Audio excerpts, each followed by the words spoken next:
Act 2, Scene 1, Time, later the same day. At Rise, Ruth is ironing again. She has the radio going. Presently, Beneatha's bedroom door opens and Ruth's mouth falls, and she puts down the iron in fascination. This bitter earth.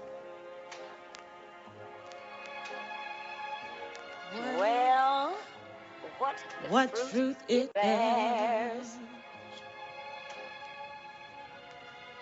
What good is love? Oh, what have we got on tonight? Emerging grandly from the doorway so that we can see her thoroughly robed in the costume Assegai bought. You are looking at what a well-dressed Nigerian woman wears. She parades for Ruth, her hair completely hidden by the headdress. She is coquettishly fanning herself with an ornate oriental fan, mistakenly more like butterfly than any Nigerian that ever was. Isn't it beautiful? She promenades to the radio and, with an arrogant flourish, turns off the good, loud blues that is playing. Enough of this assimilationist junk. Ruth follows her with her eyes as she goes to the phonograph and puts on a record and turns and waits ceremoniously for the music to start up. Then, with a shout, Oh, come on, go see it! Ruth jumps. The music comes up, a lovely Nigerian melody. Beneatha listens, enraptured. Her eyes far away, back to the past. She begins to dance. Ruth is dumbfounded. What kind of dance is that? A folk dance. Pearl Bailey. What kind of folks do that, honey? It's from Nigeria. It's a dance of welcome. Who you welcoming? The men. Back to the village. Where they been? How should I know? Out hunting or something. Anyway, they're coming back now. Well, that's good. Beneatha with the record.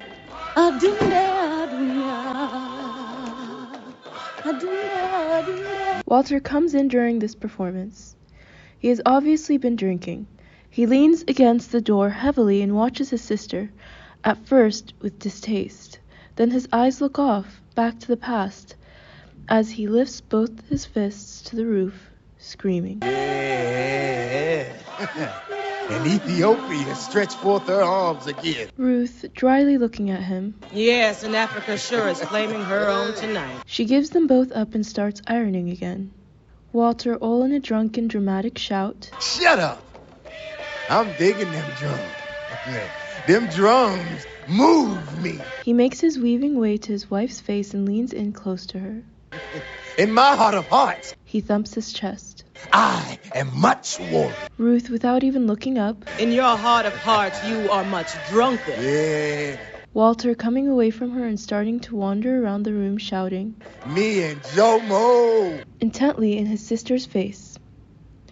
She has stopped dancing to watch him in his unknown mood. Oh, that's my man, Kenyatta. Shouting and thumping his chest. Flaming spear, hot damn! He is suddenly in possession of an imaginary spear and actively spearing enemies all over the room. Okamagasie! Beneatha, to encourage Walter, thoroughly caught up with this side of him. Oh, the lion is waking. A weemaway. He pulls his shirt open and leaps up on the table and gestures with his spear. Walter on the table, very far gone, his eyes pure glass sheets. He sees what we cannot, that he is a leader of his people, a great chief, a descendant of Chaka, and that the hour to march has come. Listen, my black brothers. We hear you. Do you hear the waters rushing against the shores of the coastlands? Do you hear the screeching of the cocks in yonder hills, beyond where the chiefs meet in council for the coming of the mighty war? And now the lightning shifts subtly to suggest the world of Walter's imagination, and the mood shifts from pure comedy. It is the inner Walter speaking. The South Side chauffeur has assumed an unexpected majesty. Do you hear the beating of the wings of the birds flying low over the mountains and the low places of our land? Do you hear the singing of the women singing the war songs of our fathers to the babies in the great houses, singing the sweet war songs. The doorbell rings. Oh, do you hear, my black brothers? Beneatha completely gone. We hear you, flaming spear! Ruth shuts off the phonograph and opens the door. George Murchison enters. Telling us to prepare for the greatness of the time. Lights back to normal. He turns and sees George. George, my black brother. He extends his hand for the fraternal clasp. Black brother, hell. Ruth, having had enough and embarrassed for the family. Beneatha, you've got company. What's the matter with you? Walter Lee, get down off that table and stop acting like a fool. Walter comes down off the table suddenly and makes a quick exit to the bathroom. He's had a little to drink. I don't know what her excuse is. George to Beneatha. Look, Benny, honey, we're going to the theater. We're not going to be in it. So go change, huh? Beneatha looks at him and slowly, ceremoniously lifts her hands and pulls off the headdress. Her hair is close-cropped and unstraightened. George freezes mid-sentence and Ruth's eyes all but fall out of her head. What in the name? Ruth touching Beneatha's hair. Girl, you done lost your natural mind. Look at your head. What have you done to your head? I mean, your hair. Nothing, except cut it off. Now that's the truth. It's what ain't been done to it. You can't expect this boy to go out with you with your head all nappy like that. Beneatha looking at George. That's up to George, if he's ashamed of his heritage. Oh, don't be so proud of yourself, Benny, just because you look eccentric. How can something that's natural be eccentric? That's what being eccentric means, being natural. Get dressed. I don't like that, George. Why must you and your brother make an argument out of everything people say? Because I hate assimilationist Negroes. Will somebody please tell me what this whoever means? Oh, it's just a college girl's way of calling people Uncle Toms. But that isn't what it means at all. Well, what does it mean? Beneatha cutting George off and staring at him as she replies to Ruth. It means someone who is willing to give up his own culture and submerge himself completely in the dominant, and in this case, oppressive culture. Oh, dear, dear, dear. Here we go. A lecture on the African past, on our great West African heritage. In 1 second, we will hear all about the great Ashanti empires, the great Songhai civilizations, and the great sculpture of Benin, and then some poetry in the Bantu. And the whole monologue will end with the word heritage. Nastily. Let's face it, baby. Your heritage is nothing but a bunch of raggedy-ass spirituals and some grass huts.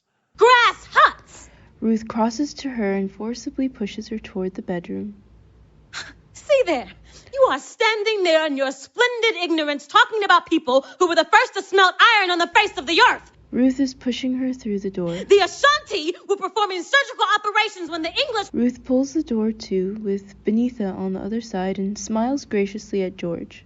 Beneatha opens the door and shouts the end of the sentence defiantly at George. ...were still tattooing themselves with blue dragons! She goes back inside.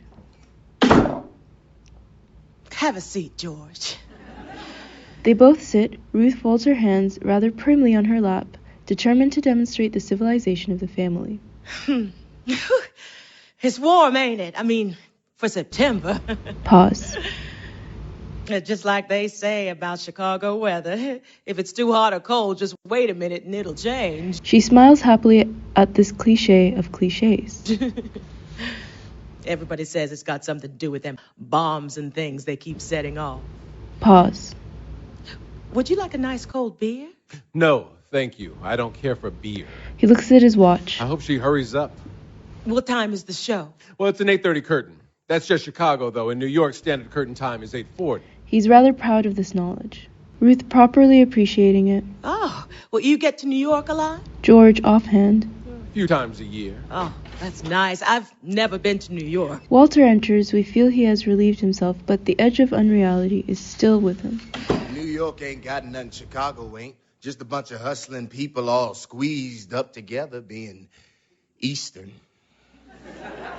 He turns his face into a screw of displeasure. Oh, you've been?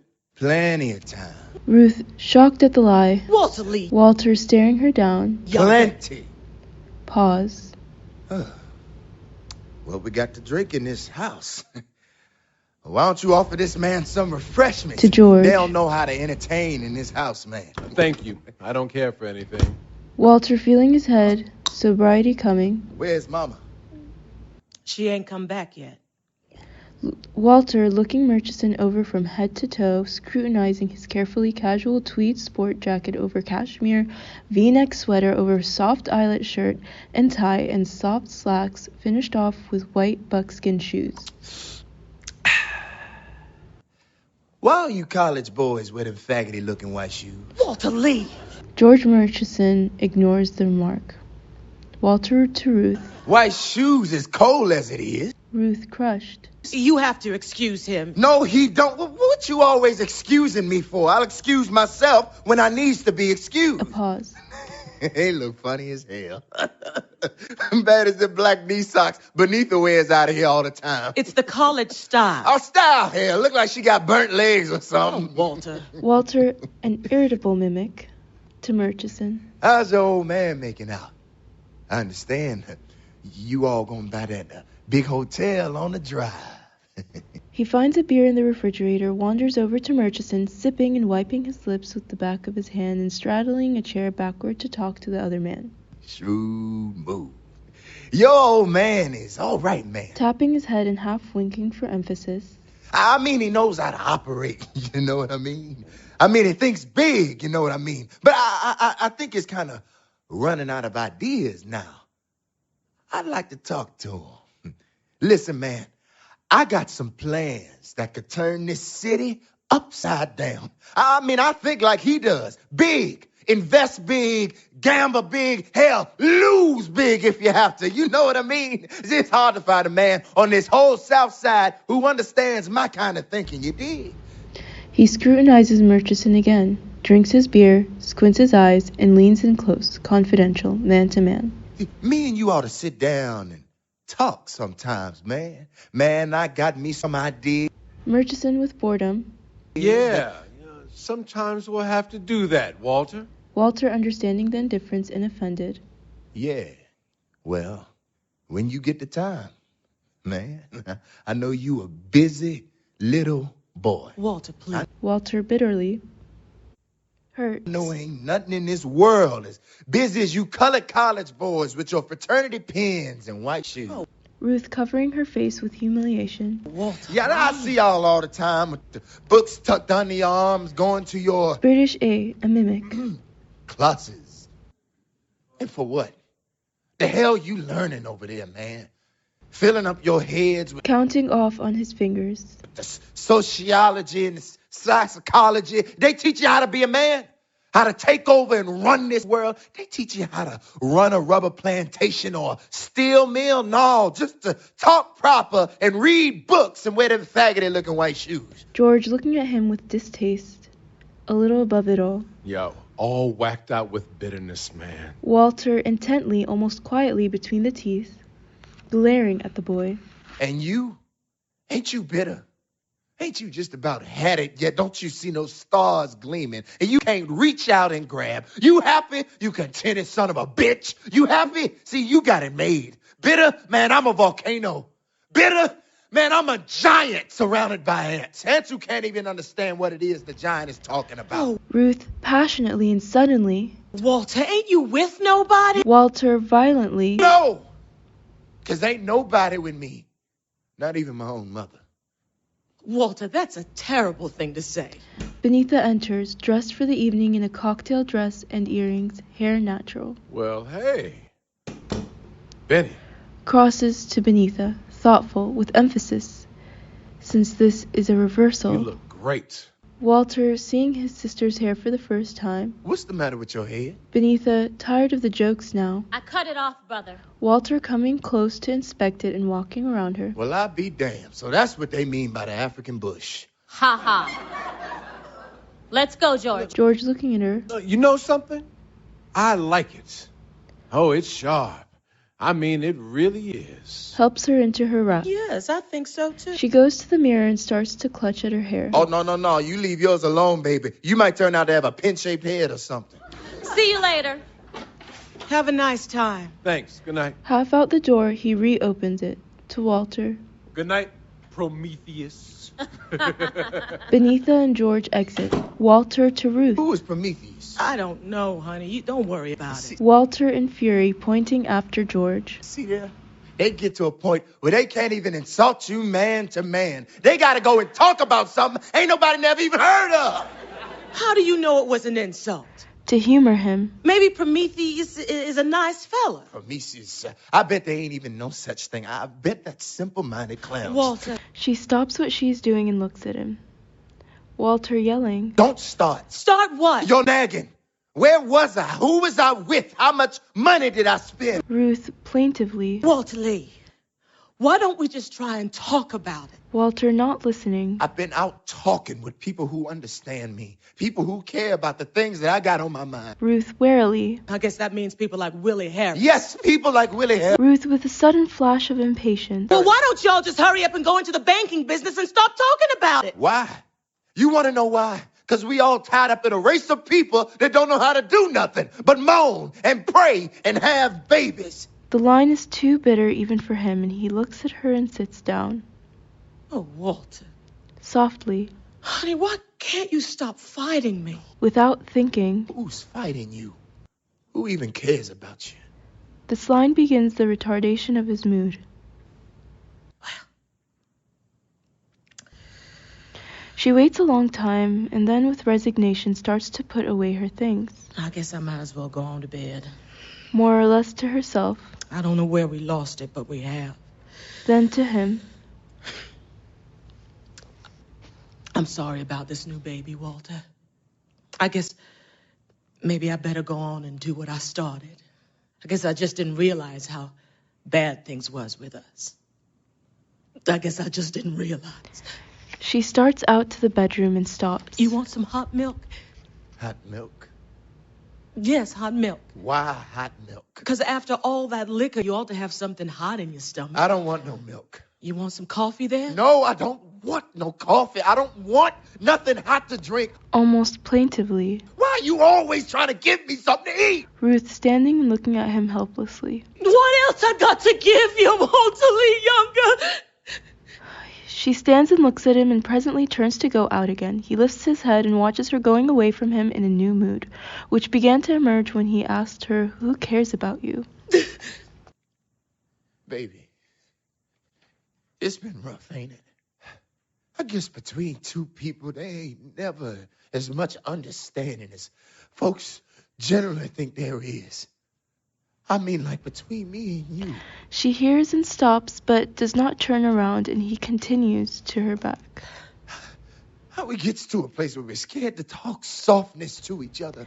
She turns to face him. Why you think it gotta be like that? He waits, thinking hard himself.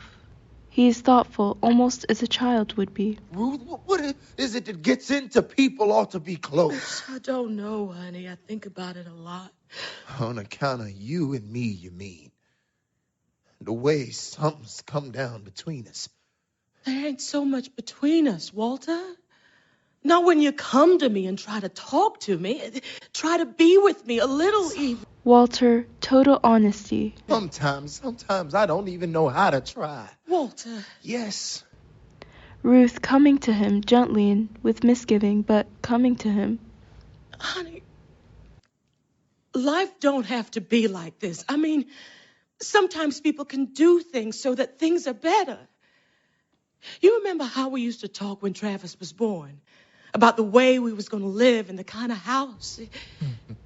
She's stroking his head. But it's all starting to slip away from us. He turns her to him, and then they look at each other and kiss, tenderly and hungrily. The door opens and Mama enters. Walter breaks away and jumps up, a beat. Mama, where have you been? My, them steps is getting longer and longer. Whew. She sits down and ignores him. How you feeling this evening, Ruth? Ruth shrugs, disturbed at having been interrupted and watching her husband knowingly. Mama, where have you been all day? Mama still ignoring him and leaning on the table and changing to more comfortable shoes. Ruth, where's Travis? I'll let him go out and he ain't come back yet? Oh, boy, is he gonna get it. Mama! Mama, as if she has heard him for the first time. Yes, son. Where did you go this afternoon? I went downtown to tend to some business that I had to tend to. What kind of business? You know better than to question me like a child, brother. Walter rising and bending over the table, Where were you, Mama? bringing his fists down and shouting. Mama, you didn't do something crazy. With that money, something crazy. The front door opens slowly, interrupting him, and Travis peeks his head in, less than hopefully. Travis to his mother. No, Mama. Mama, I nothing. You gonna get it, boy. Get in that bedroom and get yourself ready. But I just... Why don't you never let the child explain himself? Keep out of it, Lena. Mama clamps her lips together, and Ruth advances toward her son menacingly. 1,000 times I've told you not to go off like that. Mama holding out her arms to her grandson. Well, at least let me tell him something. I want him to be the first one to hear. Come here, baby. The boy obeys, gladly. Travis, She takes him by the shoulder and looks into his face. you know that money we got in the mail this morning? Yes'm. Well, what do you think your grandmama gone and done with that money? I don't know, Grandmama. Putting her finger on his nose for emphasis. She went and she bought you a house. The explosion comes from Walter at the end of the revelation, and he jumps up and turns away from all of them in fury. Walter. Mama continues to Travis. You glad about the house? It's going to be yours when you get to be a man. Yes'm. I always wanted to live in a house. All right. Give me some sugar then. Travis puts his arms around her neck as she watches her son over the boy's shoulder. Then to Travis after the embrace. Now, when you say your prayers tonight, you thank God and your grandfather, 'cause it was him who gave you the house in his way. Ruth taking the boy from Mama and pushing him toward the bedroom. Now you get out of here and get ready for your beating. Oh, Mama. Oh, gee. No, get on in there. Closing the door behind him and turning radiantly to her mother-in-law. Yes, ma'am. So you went and did it? Mama quietly looking at her son with pain. Yes, I did. Ruth raising both her arms, classically. Praise God! Looks at Walter a moment, who says nothing. She crosses rapidly to her husband. Oh, please, honey. Walter, let me be glad. You be glad, too. She has laid her hands on his shoulders, but he shakes himself free of her roughly without turning to face her. Oh, Walter. Walter, a home. A home. She comes back to Mama. Well, where is it? How big is it? How much is it going to cost? Well, when are we moving? Mama smiling at her. first of the month. Ruth throwing back her head with jubilance. Praise God! Mama tentatively still looking at her son's back, turned against her and Ruth. It's a nice house, too, Walt. She cannot help speaking directly to him. An imploring quality in her voice. Her manner makes her almost like a girl now. 3 bedrooms, nice big one for you and Ruth. Me and Beneatha still have to share our room, but Travis has one of his own. With difficulty. And I figures if the new baby is a boy, we could get one of them double-decker outfits. And there's a yard with a little patch of dirt where I could maybe get to grow me a few flowers.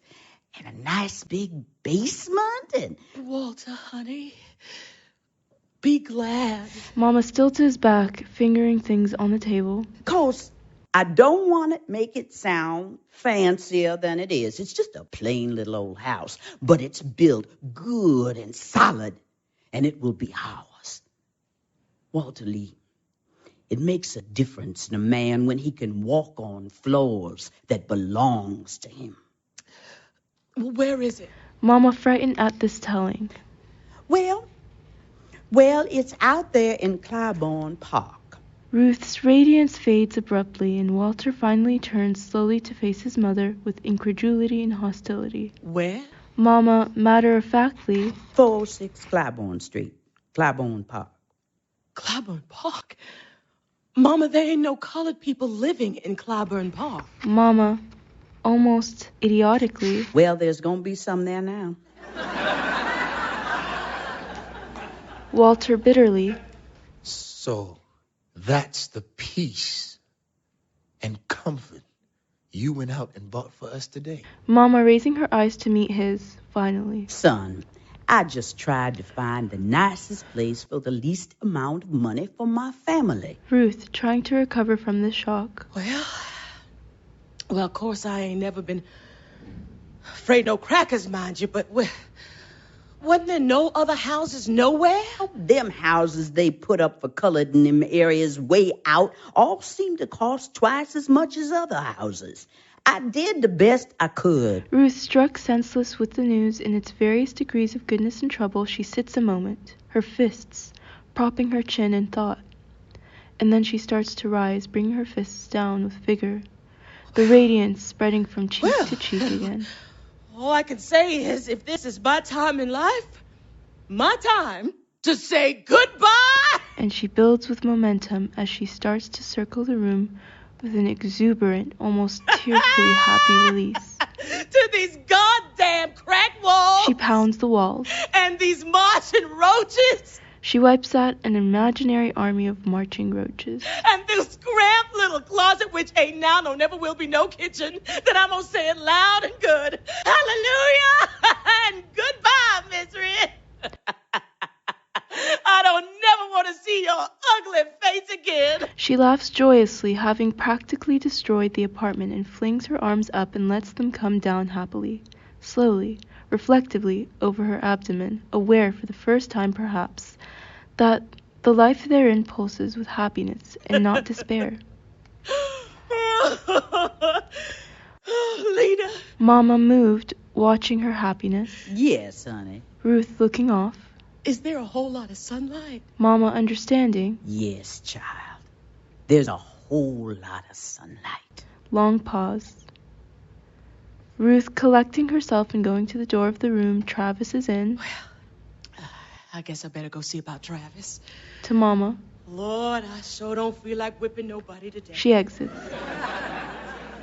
The mother and son are left alone now, and the mother waits a long time, considering deeply before she speaks. Son, you understand what I done, don't you? Walter is silent and sullen. I just seen my family falling apart today. Just falling to pieces in front of my eyes. We couldn't have gone on like we was today. We was going backwards instead of forwards, talking about killing babies and wishing each other was dead. When it gets like that in life, you just got to do something different. Push on out and do something bigger. She waits. I wish you'd say something, son. I wish you'd say how deep inside you think I done the right thing. Walter crossing slowly to the bedroom door and finally turning there and speaking measuredly. What you need me to say you done right for? You the head of this family. You run our lives like you want to.